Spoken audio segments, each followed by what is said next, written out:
Hello, and thank you for joining me. My name's Russell Trafford-Jones, and this is Broadcast Focus, where we take a look at the broadcast industry. We look at the people and the technology behind it.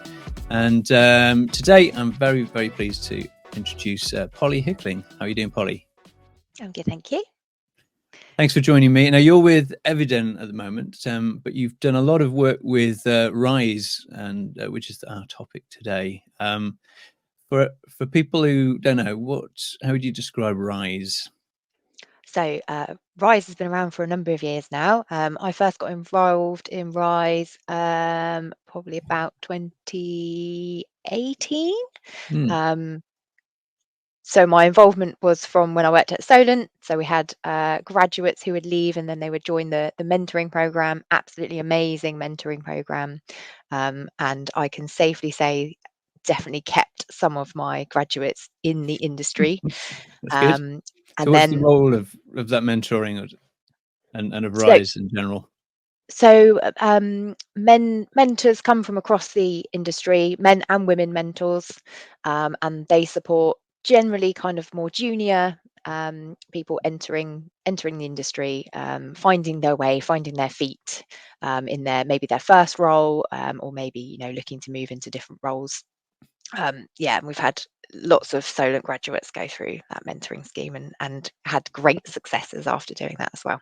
Mm-hmm. That's great. So and I think it's definitely been very positive to have an advocacy group for gender equality. And whilst you're not speaking for Rise today, we both care, and they came up with a really interesting survey that we just really wanted to have a look through and talk about, because it matters. It's also interesting, and there's some important and new points that have been brought up in that. So are you able to give us a little bit of an intro on what this the business side of diversity is?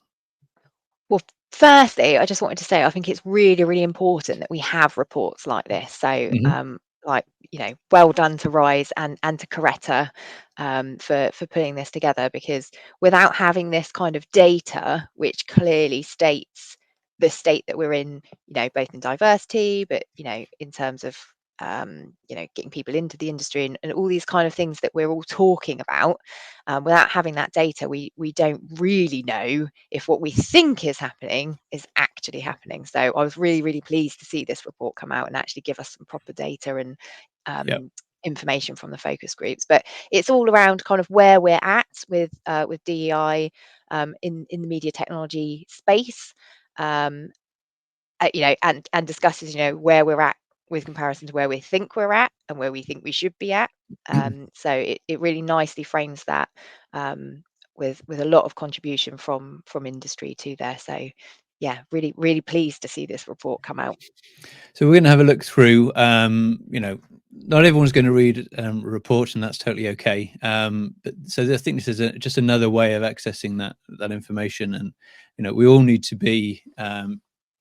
We all need to, I think, really take a bit of care and pay some attention to how the industry is, and not just getting show on air. It needs to be a little bit more than that.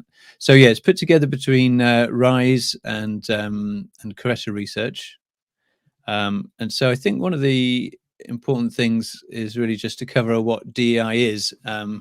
This is the first time that things have been explicitly about diversity in the wider dimension rather than just gender diversity. Be able to say something a bit more about DEI? Yeah, but what you've just said there, I think that's really important, because we've spent a long time talking about gender diversity, obviously super important, and as the report will go on to show and we'll discuss, there is lots around that, but there are other aspects of inclusivity that certainly, coming from the educational background, coming through, seeing the students come through, diversity affects a whole range of different aspects of the human beings. So it's nice to see kind of touches on, as it says there, ethnicities, abilities, genders, cultures, and life experiences, and the importance of having that represented in the workplace, and contributions from. diverse? I was talking to Rich Welsh, and I think it was last year for an article, and he started talking about neurodiversity within the workplace, which is also the first time I'd really heard that being addressed. And so I guess the different abilities of people, in terms of how they are, how they are in terms of the mental. It's not really about mental health. It's just different characteristics, isn't it? Really, there's no Yeah, normal. different ways that And people's brains work. yeah, and he's had a long history in terms of putting companies together, which have a lot of software developers, and he says, I need people of all different ways of looking at life and problems to get the results that his successful companies have done. So, this starts with, the first real heading here is 12% of media technology vendor CEOs are women. So this is the first time that it kind of pits vendors versus buyer organizations, which I guess are loosely speaking broadcasters, but obviously it could be anyone.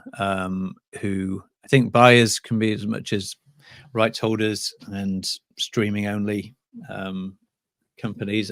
Perhaps there's some other companies that come under buyer organizations. And so this bit here really, so women represent 12% of media technology vendor CEOs and 20% of engineers. In buyer organizations, it's higher, so it's 22% and 24% of engineers. Is that a surprise, do you think, Polly? Well, it's not a surprise, because this is something that we have been talking about for a while. We've spent quite a while talking about how many women are there in the C-suite. So it kind of wasn't a surprise, but it's really nice to see it written down for those who it may be a surprise to. Okay. Because I think we tend to see this when we're I don't know if it's something we'll go on to talk about, but if you're thinking about putting a panel together and you're Yeah. thinking about the people that are making the decisions and having clear representation of the decision makers, as you and me have both experienced, it's very difficult to find females in that kind of category to come and talk about that, because there, as you can see, there's not that many there. Yeah. Indeed. Yeah. So, one of the reasons we're talking about this is because we value the report and we think it's important. But any report also should be able to stand up to scrutiny. So I'm going to ask some questions, not to push back on it, but really just to try and understand the context of the numbers. So one question that's in my head is buyer organizations. So buyer organizations are, let's say, just traditionally, they're a complete broadcaster, they're a complete production house of one type or another. So that means they've got people in a much wider variety of parts of the industry than a typical vendor. So it feels like there's a slight discrepancy with comparing the numbers, because if you take some, I think HR as an industry is a lot more women in than men. So if you've got a buyer organization which has got an HR department and it's got more women there, then I'm not sure if that tracks in the 30%. And then at the C level, then if you've got a head of HR or whatever it is, then you might say, well, they've got as much of a problem within HR. Well, of course, because we're looking for equality and not not one way or the other. So I wonder whether that is something which makes it slightly easier, although the numbers are still low. Let's not make any mistakes here. And the buyer organizations, do you think that plays into it, or is that just technically that's true, but it's in the noise? Yeah, I think it's. I'm not sure it plays into it that much, because Okay. I suppose if you were being picky, you could think about the lots of from small businesses as well. I see it talks about large vendors to small businesses there. Um, Yeah. it, you know, that's just a numbers game, really, isn't it? I suppose what you're saying is there might be more opportunities because of some of the more traditional routes, if you're talking about the buyers side of things. But I don't think it really matters, because I think the key thing is here that these are very low numbers, and Yeah, that's not cool, is it? and 100% agree on that. Yeah. Yeah, and it also talks about the size of vendors here. Yeah. So it seems to be a little bit, yeah, a little bit better if you're a larger organisation. Yeah, and that part of that might be to do with being able to fund programs. That larger organizations tend to have DEI programs as part of them as well. So, there might be more people pay attention to these types of things, more Yes. opportunity for that.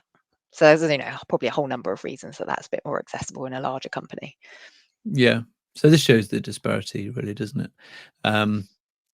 And yeah, I mean, I'm not sure that there's much to be gained in trying to guess, why these numbers are particularly different. But as you say, it's just important to get it down on paper, and hopefully we'll see some differences in the next 2 or 3 years, where we can Yeah, actually track those changes. but Who knows? I think that key number there, and that what we all need to really think about, is that look at that CEO number. Like, that's Mhm. really, really low. And obviously that, you're talking about less roles available at that point, Sure. but to only be 12%, that's Yeah. Indeed, and I looked. I can't remember what the numbers were. I'm sorry, but I did look at general CEO numbers across industry rather than. This is obviously about the media industry, yeah. and it isn't very much different actually from the buyers, if I recall correctly. Certainly for Europe and America, Okay. it is about 20 to 30% of female CEOs. Um, so not only does that show that it's far too low, but to then not even achieve that, then there's clearly something going on. Yeah. Um, Yeah.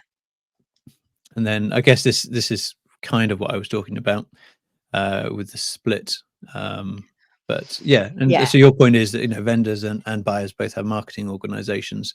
But if you were to think that perhaps, I don't know if this is true, right? But if you say perhaps there are more women in post production, then a fully fledged broadcaster with a post production department perhaps has an edge over a vendor that's ultra niche, and unfortunately that niche is traditionally underserved. But it is what it is, I guess. Yeah, yeah, and I don't know about necessarily your example there of post-production, but I think if we're certainly talking about some of our technical companies that we work with, looking at that kind of engineering figure, if we're talking about Mm. R&D and things like that, we've definitely seen that as low numbers. Yeah, absolutely. Yeah, and this is the engineering world is where I've always been in, and so I see. Well, I'm almost surprised at 20%, to be honest. Yeah. And it's just that's the way it is, and that's why we're trying to look at ways of changing that. I wish Um, we had a report from a few years ago, actually, so we could kind of compare that, see if we've actually yeah, improved. If that 20% is an improvement of where we were at. I don't know. I'd just be guessing. yeah. Well, you've got to start now. The best time to plant a tree was 20 years ago, so it's Yeah, the same yeah. deal, isn't Well, certainly a conversation I've been having for a long time, but never mind. it? So this is interesting because this goes a little bit further down in terms of talking about the progression for women. So it seems this is one of those aspects where I think this is shedding light and talking about something which is less obvious. Absolutely, we want diversity, and then I think we've had a history of as a country at least. I seem to remember 10, 20 years ago, it became a big thing to talk about pay gaps, and then there was legislation brought in.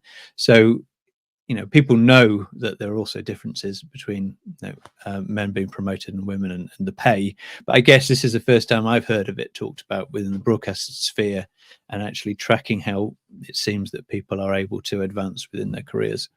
which of course should be equal as well. Yeah, I mean, again, this is something I'm really pleased to see actually written down, because anecdotally, I've heard many stories over many years about that route to promotion, Yep. and the experiences behind not just the promotion, but the pay gap, the opportunities that are presented. Yeah, and this is that's very much still a problem. Yeah, So good to see that written down. yeah, indeed. Yeah, I thought this was an interesting way of looking at it as well, about seeing who's managing teams, and looking at the team size and the the authority that they have in terms of the hierarchy. In some ways, the numbers are kind of high, but there's too much of a disparity. How anybody can have 250 to 1,000 people under them is Sounds feels horrible. like a I mean, if to be fair, it's not what I wouldn't want. No, thank you. yeah. I mean, not as direct reports, surely. No, no, no. Um, But maybe that's it's not broken down beyond what these kind of roles are as well. Because lots of people, yeah. a team leader, does that count, a team leader role in that sense? I suppose it depends on the company again, doesn't it, and how that's kind of broken down. Yeah, I guess so. I would imagine this is, if you have any line management Yeah, responsibility, that was probably what it means. But yeah, I mean, it is also interesting though, from a, from a just a general enterprise view, just to see what the breakdown of team numbers is. And I yeah, think 1 to 10 is generally nowadays seen as a good sized team. I can see reasons to have larger teams, but um, uh, there's a lot of stuff that says small is better. So I just think that's an interesting topic in itself. Um, yeah. the next heading is about diversity not being a priority, which is it's one of those things which I'm kind of split, because I think, well, obviously it must be true. There must be plenty of companies for which diversity isn't a priority, but the fact that Rise has become a very important part of our industry over the last, I don't know how many years, but let's say 7 or 8 years, shows that there is a lot of interest, but perhaps that's just in the larger companies. I don't know if I don't know if you've got a view from having worked with Rise on how that, on the interactions with the companies that are large. I think it's definitely a recognised area, and there are definitely a lot of companies who have people employed to tackle this problem, which is absolutely fantastic. I think the worrying thing that we've seen, certainly in the last couple of years, um, there's been a lot of redundancies of late, has there not, with you know partly to do with writer strikes and things like that, Mhm. and still some kind of COVID issues coming through the pipeline. We have seen some of those roles then be taken away because you know costing issues. So I think Right. we're in a really kind of pivotal point where people know it's important and it is a priority, but like other things, they're thinking, can I actually have a sole person dedicated to this issue? And some companies are making the decision to not do that, which I think is a massive shame, and a hugely missed I see. opportunity. Look, I think it says it there, doesn't it? Look, when you've got people whose sole purpose is to wake up every day thinking about how to diversify the talent pool, you find a different solution to that problem. That it, uh, that is absolutely the key Yeah. thing. On the flip side of that, we as an industry are now competing with these, particularly with the way that we're kind of delivering content and things like that. We are competing with big tech companies. Um, those big tech companies do have the ability to offer graduates, seemingly better opportunities at points. So, I think as an industry, it's something that we need to really be thinking about, despite the fact that we might be having cash flow issues at points. Yeah. That doesn't mean we should just get rid of that as a priority. It just means we need to adapt it and work around it. So I think there's two aspects there. One is hiring someone specifically, or at least with 50% of their role to be um, actively making your company the right shape and the right culture. But the other is really just whether it's part of the decision making process on hiring, which doesn't necessarily require someone else. And it reminds me a lot of the environmental sustainability Yeah, question. that's what So exactly what I was getting at. yeah, it's only now, I think it's just about happening when larger companies with net zero targets are having to make that an actual thing that they, becomes a deal breaker. That anything really is happening, because otherwise you just say, yeah, we do this, we do that, and at worst it's 5% of the overall rating of the RFP or whatever it is. So you can't say that sustainability is a priority and then not kind of do anything about it, really, apart from just encouraging.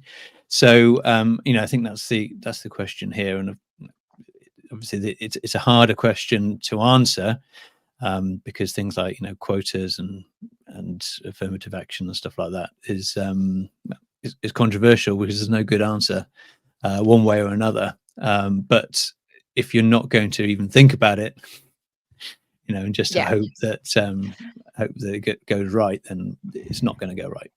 Yeah, and it certainly feels like there's less of that, now. But I think this last paragraph is really, really key here. Resource required to find diverse talent is often not prioritized. So, that's where your priority angle is coming in, isn't it? Mm-hmm. And there's this perception that trying to find a more diverse pool of people, not only is it hard work, but that those people might be less qualified.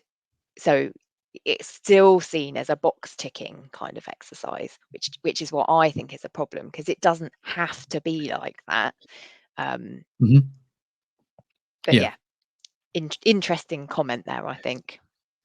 Yeah, it is difficult, absolutely. Yeah, I know firsthand how difficult it is, not only just to find talent, but to make sure that you're being as diverse as possible with filling the funnel, because you can be as equal as you want when you're making the decisions in the hiring room, but if your funnel's just men, then it doesn't really matter, does it?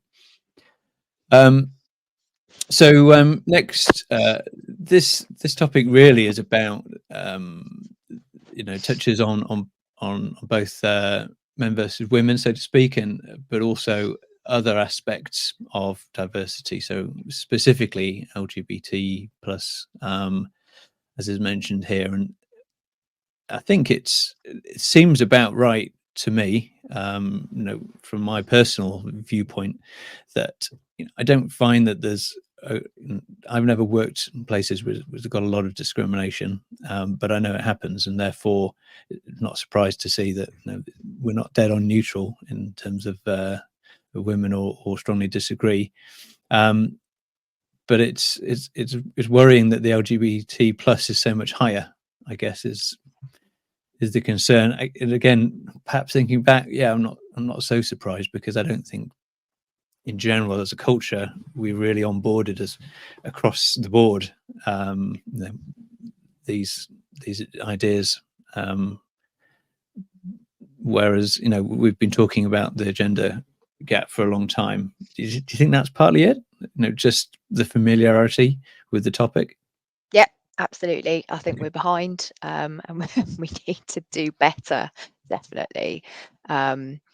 And again, I've seen this firsthand from the kind of student perspective. It's always lovely to see a diverse range of students, and that seemed to improve as well as Mm-hmm. I went through working, particularly at Solent.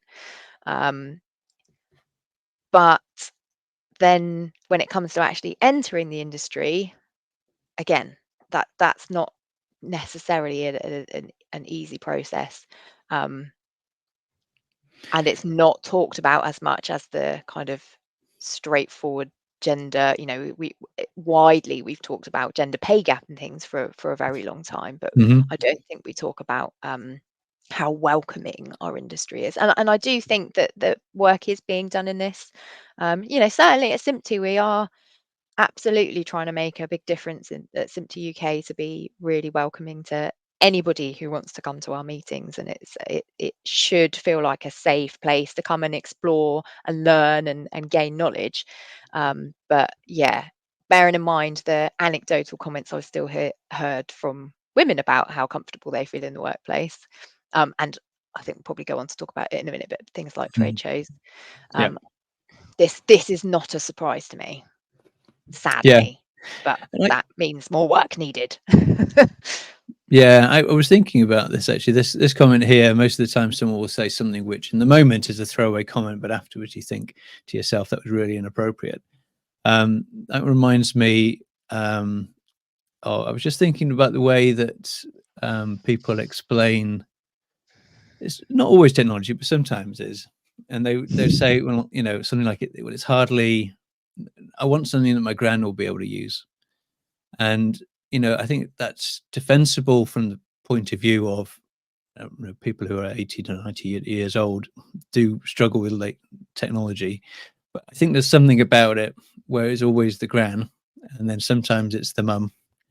And that strikes me as exactly that type of throwaway comment, which Yeah. shows that even if the person actually, we all hold these kind of this baggage of our culture, even if that person is totally behind equality, they're still using these phrases and they don't perhaps even haven't thought about it. Yeah. It just adds to an atmosphere where somebody coming in doesn't feel as welcome. Yeah, I think there's definitely still a lot of disparity around the language that is used, and often, like it says, it's not meant in a harmful way, but Yeah. it's a cultural thing. And I think it's interesting because obviously when you're looking at the students, it's so different in maybe the last even 10 years, the kind of language that we use. And I've discussed stories with the students from when I started, and they're sort of horrified. But to be honest, that's great, because that means they would never even think of saying stuff like that. So Yeah. progress will be made. The important thing is that people are willing to listen and say, oh, own up to their comments maybe not being appropriate, and learn from that. It's all about the learning, isn't it? Yeah. Yeah. And here's the trade show mention. So Oh yeah, there we go. Yeah. lack of diversity in the industry, with an average of 26% of female speakers at trade shows Yeah. across the 10 largest industry events. I wonder what those are. Not sure I can name all of those 10, but yeah, it's and from my experience putting on a panel at IBC, I was actually very encouraged that but when people realized that I was trying to put on a panel and I was making it diverse, there was a lot of people really trying very hard to make sure that they were, putting me in contact with people I didn't know, say, oh, such and such might be able to speak. Let's try her. And, it's almost easier because everybody's trying really hard, and it's like, oh, speak to them, and they speak to someone else, and then, made it happen. And, Yeah. and that was very positive. And so for me, that my takeaway is that there's a lot of interest in making sure that there's a proper representation, but it does take a bit of work, and it takes thought as well, which sometimes is more difficult. Yeah. And I think you've hit the nail on the head there with that, where there's this. So Richard had a mic drop moment when he accepted his Ally Award at the Rise Awards last week, if that's when it was, where he said, action needs to be taken on this. I challenge everybody, male, to not accept being on a panel unless there is a diverse range of people speaking on it. Yeah. And yeah, it seems a bit extreme when we come in and we say, no, we're going to be really hardball on this and say, no, I don't accept it. And a lot of the time that really gets people's backs up because they think that we're forcing a solution here. But in some ways, actually, like you said, it does take a bit of extra work, but that's because um, a lot of the time people have go-to people that they speak to. We're all guilty of it. You know so and so, and you know that they're able to talk about that topic. Just hit them up. That job done. Yeah. But actually, there is probably more people out there who can talk about that topic and from different angles. So let's just kind of create a bit more of a Yeah. community where we seek out people from different places to talk about things. Yeah, indeed. Yes, and and I found that for the panel I was putting together, it was actually a lot better for it, and I think that yeah, it takes a bit of courage to say no to a speaking engagement because a lot of people like to do them, and so well, why doesn't he say no? Should I say no? But I think that's really good, and so I'm pleased that he said that, and um, I think that the the IBC has been trying hard to push, but they're not mandating it. But Yeah. I think that's probably it feels to them a little bit too much, I guess. Yeah, it is a big step to mandate something and tell people that this is what you have to do. Um, Particularly when there's only 20%. yeah, I and mean, that's why I brought that it'll be up at the real. start, Yeah, because that does directly link to but it.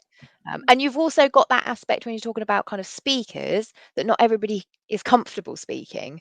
And there is, yes, in one of the previous RISE reports, there's a whole section on imposter syndrome, and that plays a huge part in whether someone feels confident in speaking yeah, about the thing that they are definitely qualified and the expert in that topic. They might still not believe that and feel comfortable with talking about it. So I think much more support around that is probably needed as well.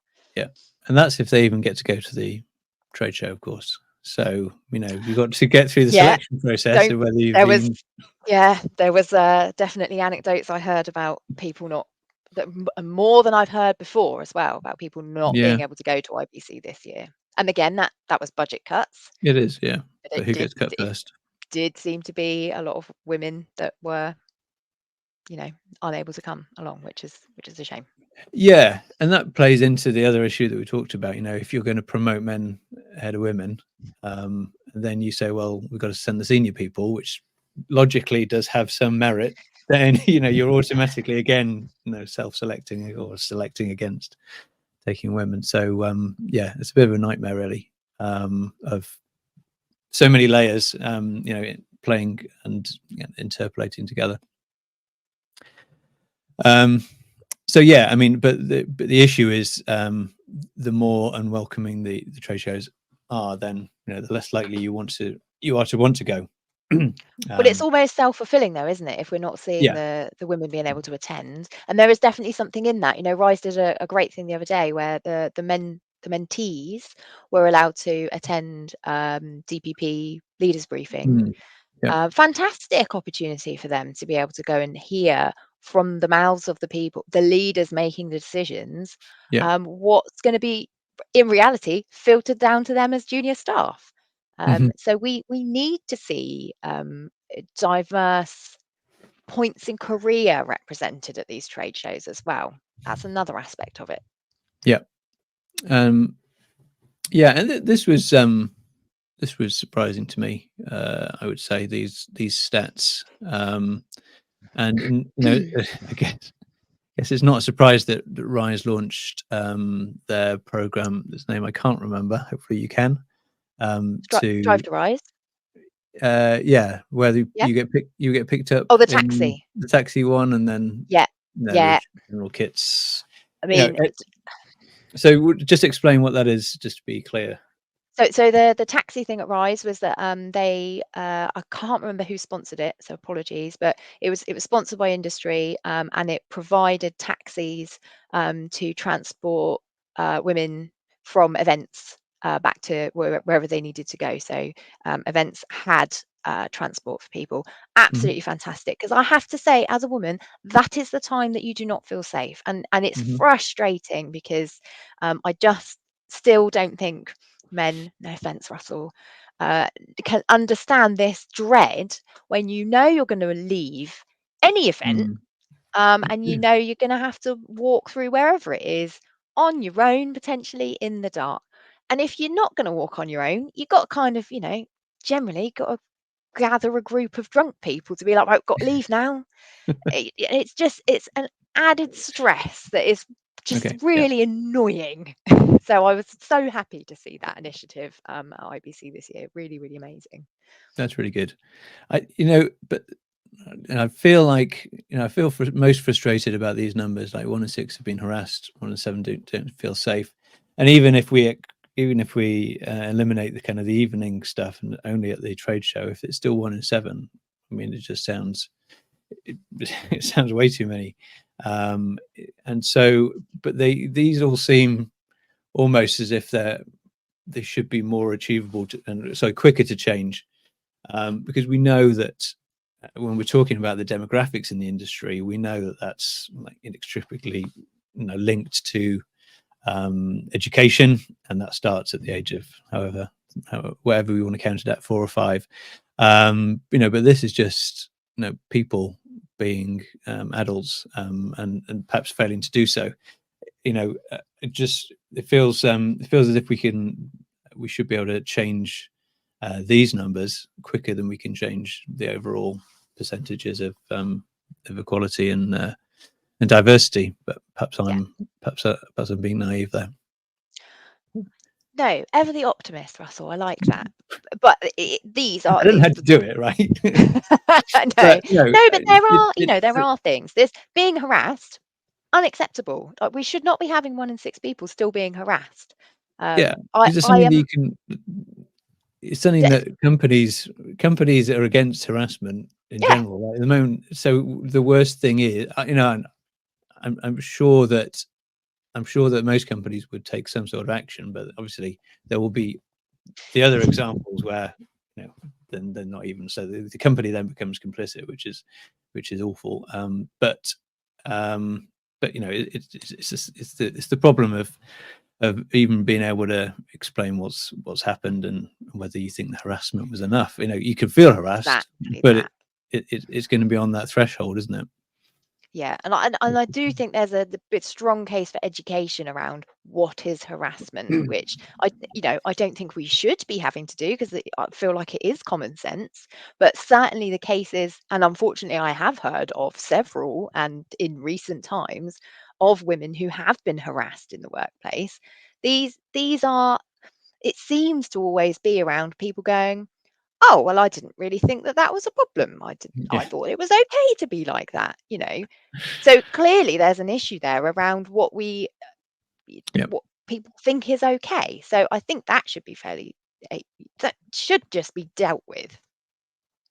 I like that. Sorry, It just just deal with no, that's that. No, I think we do agree. And but this comes to this point really.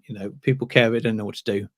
yeah, And you can feel a little bit isolated and say, well, yeah, I'm sitting here. I'd like to hire some diverse crowd. I'd like to have a diverse team. I agree with all of this. Um, and then you either think, right, well, this is perhaps not in line with what I'm actually being asked to do. Is it getting in the way of me achieving, my productivity at work, my goals or whatever the KPIs are. I guess that's part of the problem.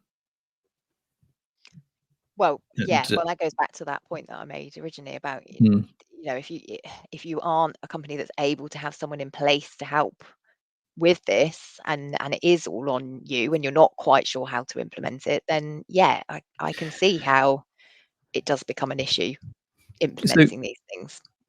So when I read through this the first time, I thought, well, what's nice about this report is it's not just doom and gloom and complaining. First of all, it doesn't complain; it just states the facts. But Yeah. it isn't just a bad news read. This is, I mean, these are good numbers, right? Yeah. I think to Yeah. think that pretty much most people agree with having the diversity would be a good idea. They, in one way or another, think it's relevant. This is encouraging to feel that we've got some sort of Will. backing. Yeah. There's a body, there's a consensus. But then how do we focus that? And that's I guess that's been one of the best thing about the Rise in general. At least it's been the first thing that you can say, well, at least I can focus my energy and my opinions towards Rise and help promote that, and even if it's an indirect Yeah. benefit. Yeah, and things like putting your staff through the mentorship program, for example, or supporting Rise and being part of Strive to Rise and things like that. There's plenty of opportunity to be involved for those who consider themselves not sure what to do. Yeah. But and these numbers are great, so I'm not like detracting from that. But as the Sure. rest of the report shows, there is still a lot of work to do. So we Of course. definitely need to be more than just kind of dipping our toes in. Yeah, To I wouldn't make want to a big be impact. trying. I wouldn't want to be trying to do all of that and only having 20% of people who think it's a good idea. Oh yeah, yeah. I like this question here. What is diverse enough? And that really comes down to that just reinforces the problem that this is not a yes or no situation. This will always be argued over. Whether you should be mimicking the population percentages or this, that, and the other. But we're not even close enough to decide if we've gone too far or not at this point. Well, I mean, I think there's some fundamental issues. A lot of it comes through education. Obviously, that's my background, so I probably would say that. But I think the filtering into the industry is a problem. But also, it's fundamentally it's about it should be welcoming. Anybody who wants to come and join should be able to come and join. Yeah. But the flip side of that is, will they want to come and join if they can't see themselves there? So, Yeah. And then it's all very easy. The Illusion of Diversity was a great title, I think, which just talks about, well, if you've achieved something as a company, which is above perhaps most companies, then you start to feel perhaps, oh yeah, we're doing a pretty good job. Or if you're only looking at diversity of male female, then you're forgetting or not even starting to think about the LGBTQ plus populations and all the other types of diversity of age and ethnicity.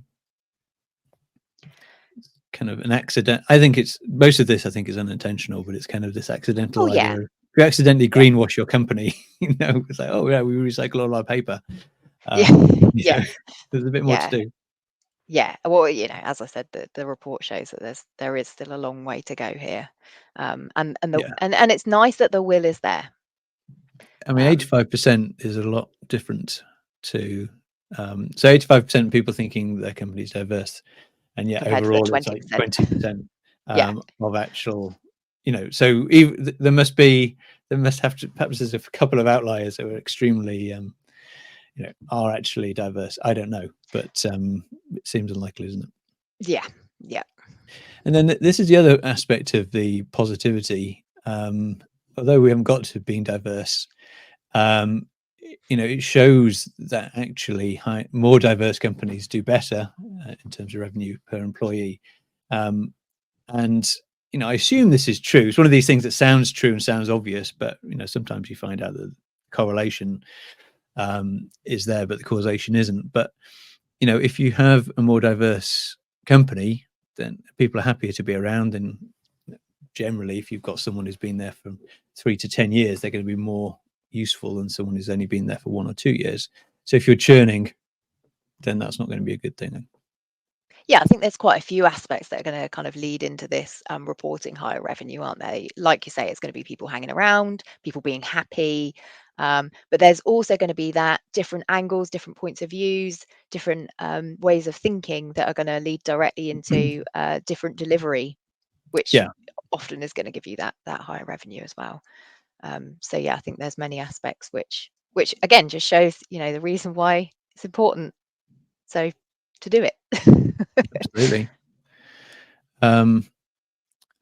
Yeah, so I think we've covered this in some ways already. It's like the lack of progress is there, and now we've written it down. Yeah. And the the important thing is that I think whenever you can write a business case behind something, then it's a lot easier to convince a board to go for it. And I'm not saying that cynically. Businesses are there to make money. So if we can use information like this to help, point out that there is a benefit to having more diversity, then although it's a longer term look, you'd hope that it would be easier to make the case internally. And of course, then if you do succeed, then pretty much you should succeed in realizing some of these benefits. So I think that kind of brings us to the end. I thought it was interesting to see the methodology. There was equality in terms of male versus female respondents across the world, and it just goes into some of the some of the things. We won't go over that now. This I'll put in the description how to get hold of this report, but from Rise you can download this. So from your perspective then, Polly, just to finish off, you see this as the beginning of tracking the next 2, 3, 4 years of success. Yeah, I love this report. I'd love to see it again to see what progress we can make, see these changes in numbers. I think part of achieving those changes in numbers is actually thinking about staff as people. So, that I really feel like there needs to be more investment in our people. And just to go back to some of those points, you're talking about if we were to look at neurodiversity, for example, I was recently went through an assessment for ADHD myself, and had ADHD confirmed. And the part of that process, because I did it through work, was actually looking specifically at my strengths. And Mm. it was an amazing process to go through because suddenly all the things that I had struggled with made sense. Really struggle with exams, have really bad short term memory. Totally makes Mhm. sense. Really excellent at ideas because that's how my brain works. So I think kind of thinking about the people that we're employing and playing to everybody's strengths is Yeah. going to be a really, really key part of getting people into our industry and then keeping them there. Because don't forget, a lot of these numbers, when we're seeing drop-offs, we're talking about people getting to the C level. If people have left before they've had that opportunity to have a full career, that's another reason why they're not going to get to that point. So I'm rambling now, but You're not I, rambling. You're not rambling. I think what we don't want is people. I mean, the worst. Yeah, my simplistic mind, I think. Well, if somebody doesn't want to be in a company, then they'll go to another company. But in my mind, that just means they go to another broadcaster or vendor. they But don't. obviously, no, they'll go to an industry which is more welcoming and better aligned. Literally, whilst we've been having this conversation, I can see a message from my phone from someone going, I thought about what you said about maybe not leaving the industry, and I'm now thinking about some other ways that maybe I can stay. So these conversations, they're happening all the time. So we need to pay more attention to whether our staff want to not just stay at our company, they want to Yeah, stay in this industry. yeah, 100%, 100%. Thank you, Polly. Thank you. Really enjoyed talking about this with you, and look forward to conversations in the future. Just last thing to say is that hoping that you will take pity on this new new broadcast focus channel, and give it a subscribe, because that's the only way we're going to get any of this talked about and raised through this forum. It's easy, it's free to do, so do me a favor and that'll be fantastic. Thank you again, Polly, and I look forward to seeing you again.